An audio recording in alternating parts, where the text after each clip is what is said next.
276 centimeters in feet?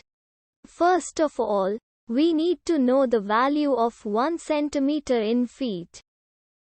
It's always 1 centimeter equals 0.03280839895 feet.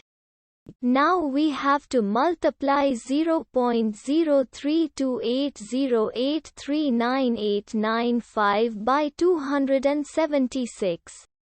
Therefore, 276 centimeters times 0.03280839895 feet equals 9.05511811102 feet.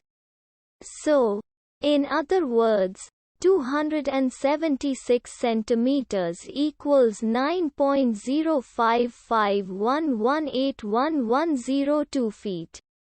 We hope you have enjoyed this video. Please like and subscribe to our channel for more videos like this.